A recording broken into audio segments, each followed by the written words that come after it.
Assalamualaikum warahmatullahi wabarakatuh. Yang terhormat Bu Tituk selaku dosen mengampu di mata kuliah akuntansi keuangan daerah kelas C013 dan rekan-rekan di kelas C013. Izinkan kami dari kelompok 2 akan mempresentasikan hasil diskusi kami terkait akuntansi belanja dan beban. Baik, sebelum memasuki materi, izinkan kelompok kami memperkenalkan diri terlebih dahulu.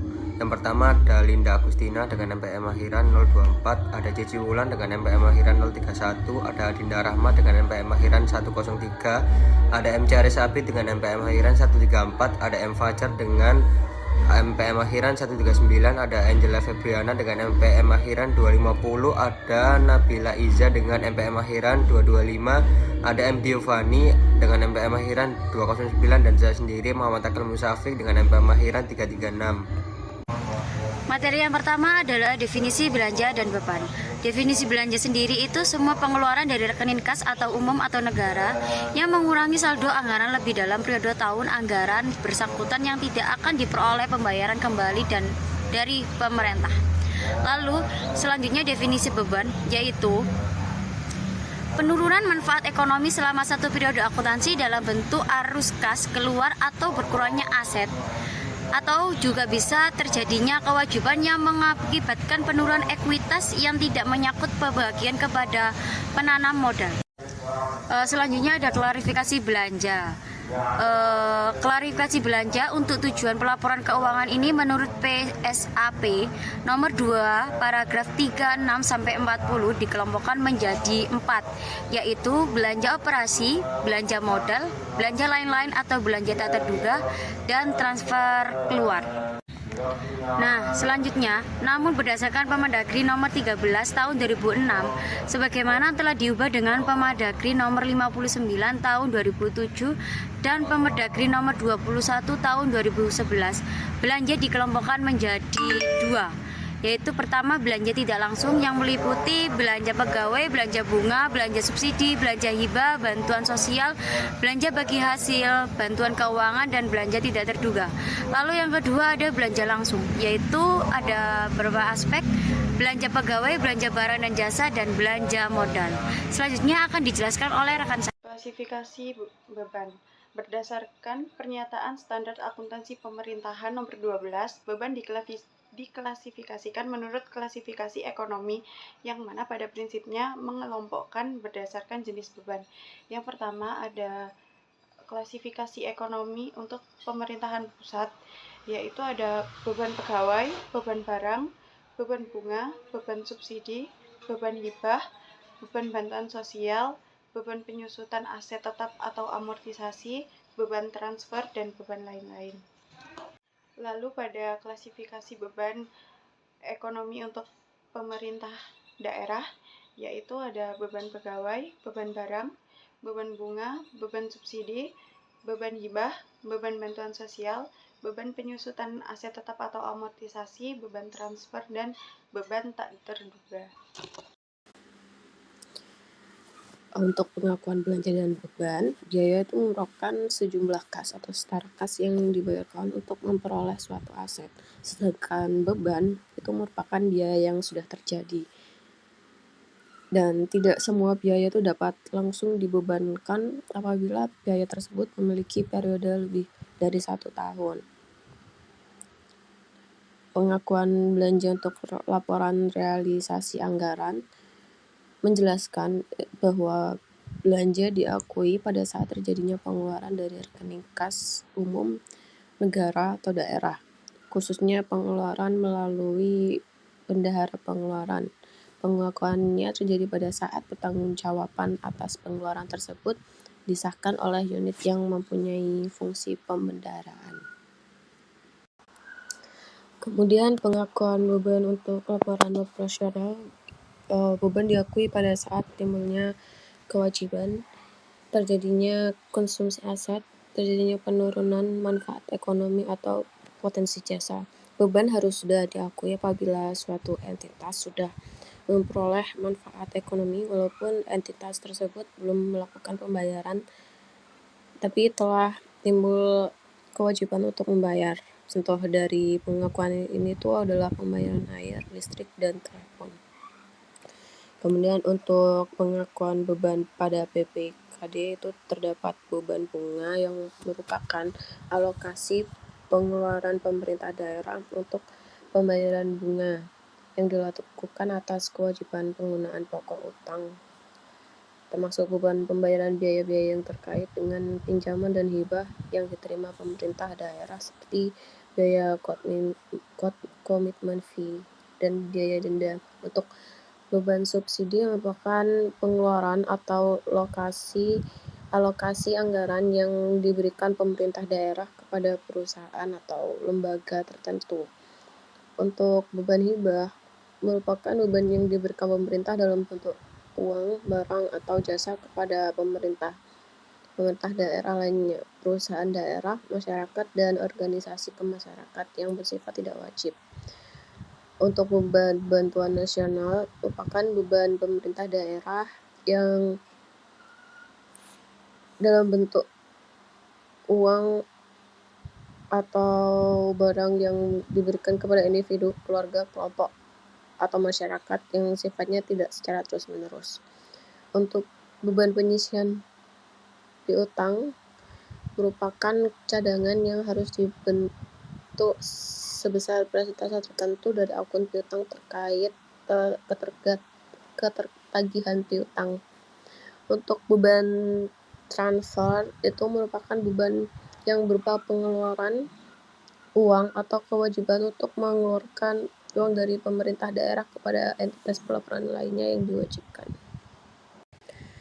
Untuk pengakuan beban pada SKPD itu terdapat beban pegawai dan beban barang. Beban pegawai merupakan kompensasi terhadap pegawai, baik dalam bentuk uang atau barang yang harus dibayarkan kepada pejabat negara, pegawai negara sipil, dan pegawai yang dipekerjakan oleh pemerintah daerah yang belum berstatus PNS sebagai imbalan atas pekerjaan yang telah dilaksanakan. Untuk beban barang merupakan penurunan manfaat ekonomi dalam periode pelaporan yang menurunkan ekuitas, yang dapat berupa pengeluaran atau konsumsi aset atau timbulnya kewajiban akibat transaksi pengadaan barang dan jasa yang habis pakai. Baik, materi selanjutnya yaitu pengukuran belanja dan beban.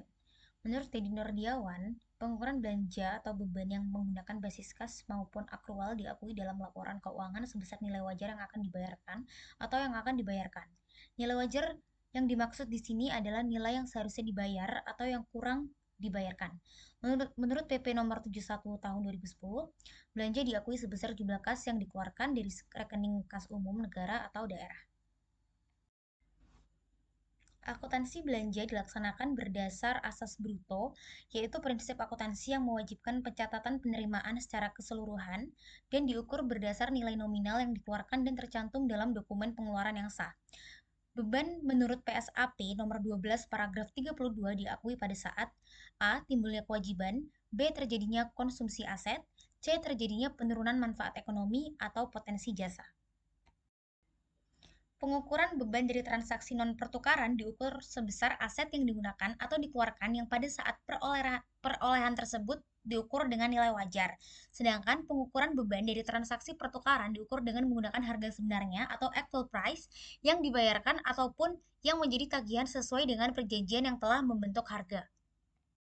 Untuk subbab selanjutnya mengenai pengungkapan belanja dan beban, pengungkapan belanja itu perlu diungkapkan sehubungan dengan belanja. Ada pengeluaran belanja tahun berkenan setelah tanggal berakhirnya tahun anggaran, lalu penjelasan sebab-sebab tidak terserapnya target realisasi belanja daerah. Lalu belanja itu disajikan berdasarkan jenis belanja dalam laporan realisasi anggaran dan laporan rincian yang akan disajikan dalam CALK. Belanja juga disajikan dalam laporan realisasi anggaran sesuai dengan klasifikasi dalam anggaran. Lalu penjelasannya itu diungkapkan dalam CLK, ada contoh ilustrasinya di bagian kiri. Di pengungkapan belanja itu ada laporan realisasi anggaran untuk belanja.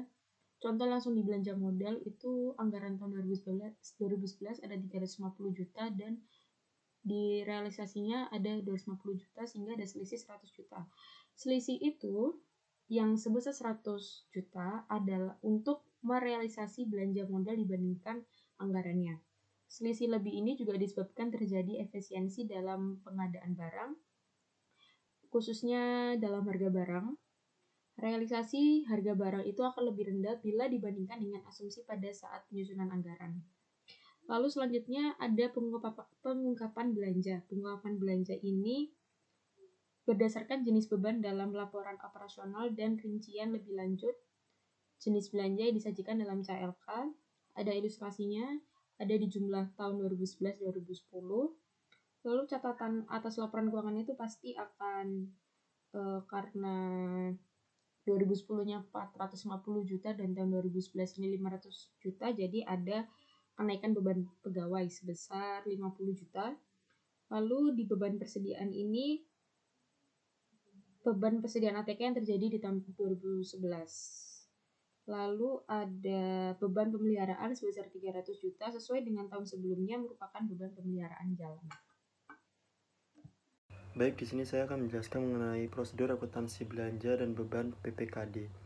Jadi berikut fungsi-fungsi yang terkait dengan prosedur akuntansi belanja dan beban PPKD menurut Peraturan Menteri Dalam Negeri Nomor 64 Tahun 2013. Yang pertama ada fungsi akuntansi PPKD, yang kedua ada pejabat pengelola keuangan daerah, dan yang ketiga ada kuasa BUD. Kemudian berikut pencatatan transaksi belanja dan beban PPKD berdasarkan Permendagri Nomor 64 Tahun 2013, yang dimana di sini pertama ada beban bunga. Jadi berdasarkan dokumen perjanjian utang, fungsi akuntansi PPKD membuat bukti memorial terkait pengakuan beban bunga untuk diotorisasi oleh PPKD. Berdasarkan bukti memorial untuk pengakuan beban tersebut, fungsi akuntansi PPKD melakukan pencatatan atas transaksi tersebut dengan jurnal sebagai berikut, yaitu beban bunga di debit pada utang bunga di kredit. Lalu selanjutnya dilaksanakan proses penatausahaan untuk pembayaran beban bunga tersebut berdasarkan SP2D pengeluaran kas untuk pelunasan utang bunga tersebut. Fungsi akuntansi PPKD mencatat dengan jurnal sebagai berikut, yaitu ada jurnal utang bunga di debit pada kas di kas daerah di kredit. Lalu yang itu laporan operasional, lalu ada laporan realisasi anggaran dengan jurnal belanja bunga di debit dan estimasi perubahan SAL di kredit. Selanjutnya ada beban subsidi. Jadi berdasarkan tagihan dari penerima subsidi yang telah melaksanakan prestasi sesuai persyaratan pemberian subsidi, fungsi akuntansi PPKD menyiapkan bukti memorial terkait pengakuan beban subsidi. Setelah diotorisasi oleh PPKD, bukti memorial tersebut menjadi dasar bagi fungsi akuntansi PPKD mencatat dengan jurnal sebagai berikut. Nah, di sini ada jurnal laporan operasional dengan jurnal beban subsidi subsidi di debit pada utang belanja subsidi di kredit, yang dimana selanjutnya dilaksanakan proses penatausahaan untuk pembayaran beban subsidi tersebut mulai dari pengajuan SPP, pembuatan SPM, hingga penerbitan SP2D. Berdasarkan SP2D pengeluaran kas untuk pelunasan utang subsidi tersebut, fungsi akuntansi PPKD mencatat dengan jurnal sebagai berikut. Ada jurnal laporan operasional, yaitu jurnalnya utang belanja subsidi di debit pada kas di kas daerah di kredit. Lalu ada laporan realisasi anggaran dengan jurnal belanja subsidi di debit pada estimasi perubahan SAL di kredit. Selanjutnya di sini ada beban hibah. Jadi PPKD dan pemerintah atau pemerintah daerah lain atau perusahaan daerah atau masyarakat atau ormas bersama-sama melakukan penandatanganan naskah perjanjian hibah daerah atau NPHD, yang dimana pengakuan beban hibah sesuai NPHD dilakukan bersamaan dengan penyaluran belanja hibah. Mengingat kepastian beban tersebut belum dapat ditentukan berdasarkan NPHD karena mengingat masih perlu ditindaklanjuti dengan penerbitan dokumen pencairan. Untuk itu, atas pengakuan beban hibah, fungsi akuntansi PPKD mencatat dengan jurnal sebagai berikut. Ada jurnal laporan operasional dengan jurnal beban hibah di debit pada kas di kas daerah di kredit. Lalu ada lapor realisasi anggaran dengan jurnal belanja hibah di debit dan estimasi perubahan SAL.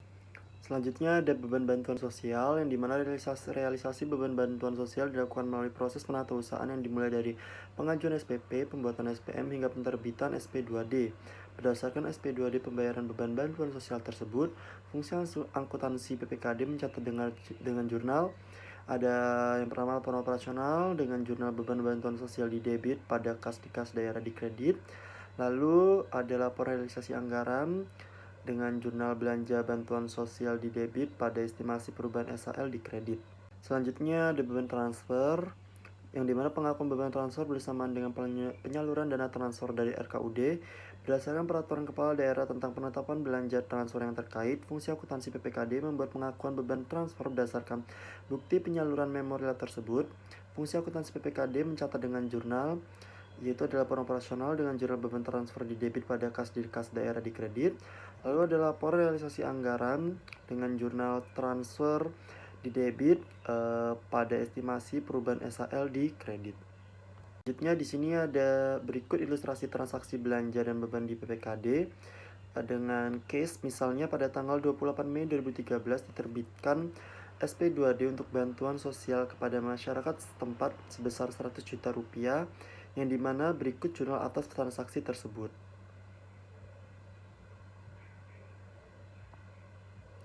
Seperti yang dilihat di sini ada dua laporan, yang dimana di sini ada laporan operasional pertama tertulis tanggal 28 Mei 2013 dengan uraian beban bantuan sosial pada kas di kas daerah, yang dimana jurnalnya itu ya beban bantuan sosial di debit sebesar 100 juta dan pada kas di kas daerah di kredit sebesar 100 juta rupiah. Lalu ada laporan realisasi anggaran, yaitu tanggal tertulis 28 Mei 2013 dengan jurnal belanja bantuan sosial di debit sebesar 100 juta rupiah pada estimasi perubahan SAL di kredit tertulis 100 juta rupiah.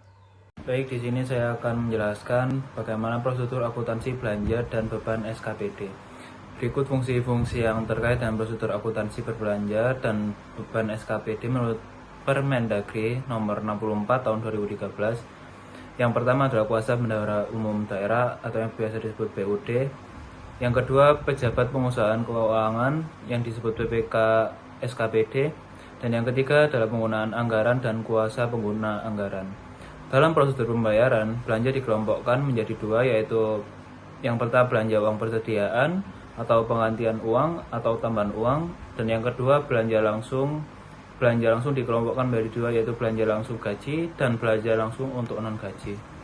Selanjutnya adalah fungsi yang terkait dengan prosedur akuntansi pengeluaran kas untuk penyediaan uang persediaan atau UP. Yang pertama adalah pejabat pelaksana teknis kegiatan, yang kedua bendahara pengeluaran atau pembantu bendahara pengeluaran, yang ketiga adalah pejabat penata usahaan keuangan SKPD, yang keempat penggunaan anggaran atau kuasa pengguna anggaran, dan yang terakhir bendahara umum daerah atau kuasa bendahara umum daerah. Dokumen yang digunakan pada prosedur akuntansi pengeluaran kas untuk penyediaan uang persediaan yang pertama adalah surat penyediaan dana SPD, merupakan dokumen yang dibuat PPKD sebagai media atau surat yang tersedianya dana untuk diserap. Yang kedua adalah surat permintaan pembayaran uang persediaan, yaitu dokumen yang diajukan oleh bendahara pengeluaran untuk permintaan uang muka kerja yang bersifat pengisian kembali yang tidak dapat dilakukan secara pembayaran langsung. Yang ketiga adalah surat permintaan pembayaran tambahan uang persediaan, merupakan dokumen yang diajukan oleh bendahara pengeluaran untuk permintaan tambahan guna melaksanakan kegiatan yang bersifat mendesak. Yang keempat, surat perintah membayar uang persediaan, yaitu berisi dokumen atau pengguna anggaran atau kuasa pengguna anggaran untuk menerbitkan surat perintah pencairan dana. Yang kelima adalah surat perintah membayar tambahan uang persediaan, merupakan dokumen yang dibuat oleh pengguna anggaran atau kuasa pengguna anggaran untuk menerbitkan surat perintah pencairan dana yang akan diterbitkan oleh kuasa atas beban pengeluaran. Yang keenam adalah surat perintah pencairan dana SP2D, merupakan dokumen yang diterbitkan oleh BUD atau kuasa BUD untuk menyairkan uang pada bank yang ditunjuk berdasarkan SPM UP dan SPM TO. Yang ketujuh adalah bukti transfer, Dokumen atau bukti atas transfer pengeluaran daerah, nota debit bank merupakan dokumen atau bukti dari bank yang menunjukkan adanya transfer uang dari rekening kas umum daerah. Yang kedelapan adalah buku kas jurnal. Pengeluaran kas merupakan catatan yang diselenggarakan oleh fungsi akuntansi untuk mencatat dan menggolongkan semua transaksi atau kejadian yang berhubungan dengan pengeluaran kas.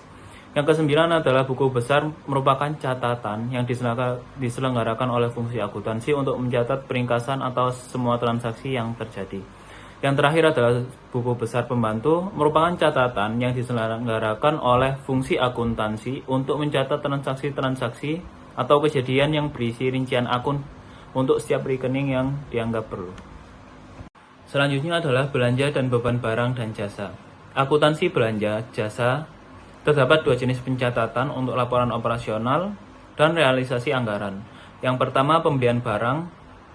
Untuk laporan operasional, persediaan bertambah pada sisi debit, kas bendahara berkurang pada sisi kredit. Jika ada pajak yang dipungut oleh SKPD, dicatat sebagai utang SKPD, dan di akhir periode, beban persediaan dan pengurangan persediaan. Yang kedua, pembelian jasa. Untuk laporan operasional, beban jasa bertambah pada sisi debit, kas bendahara berkurang pada sisi kredit. Untuk laporan realisasi anggaran, belanja jasa bertambah pada sisi debit, estimasi perubahan pada sisi kredit. Pajak yang dipungut oleh SKPD dicatat sebagai utang SKPD. Berikut pengakuan beban barang yang menggunakan uang persediaan dilakukan berdasarkan bukti transaksi beban barang. Fungsi akuntansi SKPD mencatat jurnal sebagai berikut. Pada laporan operasional, beban barang dan jasa pada sisi debit, dan kas di bendahara pengeluaran pada sisi kredit. Selanjutnya, khusus untuk pengadaan barang dan jasa berupa belanja bahan habis pakai, belanja beban dan material. Pada sisi debit merupakan beban persediaan, dan pada sisi kredit, kas di bendahara pengeluaran. Pada laporan realisasi anggaran, pada sisi debit berupa belanja barang dan jasa, pada sisi kredit estimasi perubahan SAL. Jurnal untuk belanja modal dan pembelian aset tetap, pada sisi debit berisi aset tetap, dan pada sisi kredit berisi belanja modal. Pada laporan realisasi anggaran, pada sisi debit belanja modal, dan pada sisi kredit estimasi perubahan SAL. Jurnal penerimaan SP2D GU dengan posisi debit kas di bendahara pengeluaran, dan pada sisi kredit terdapat RKPPKD. Untuk laporan realisasi anggaran tidak ada jurnal. Terkait pada prosedur akuntansi pengeluaran kas untuk membayar langsung kepada pihak ketiga, yang pertama adalah pejabat pelaksana teknis kegiatan, yang kedua bendahara pengeluaran, yang ketiga pejabat penata usaha keuangan SKPD, yang keempat pengguna anggaran, dan yang kelima bendahara umum daerah. Dokumen yang digunakan antara lain yang pertama surat penyediaan dana, yang kedua surat permintaan pembayaran secara langsung, yang ketiga surat perintah membayar langsung, yang keempat surat perintah pencairan dana, yang kelima bukti transfer, yang keenam nota debit bank, yang ketujuh buku jurnal pengeluaran kas, yang ke-8 buku besar, dan yang terakhir buku besar pembantu. Materi selanjutnya akan dijelaskan oleh rekan saya.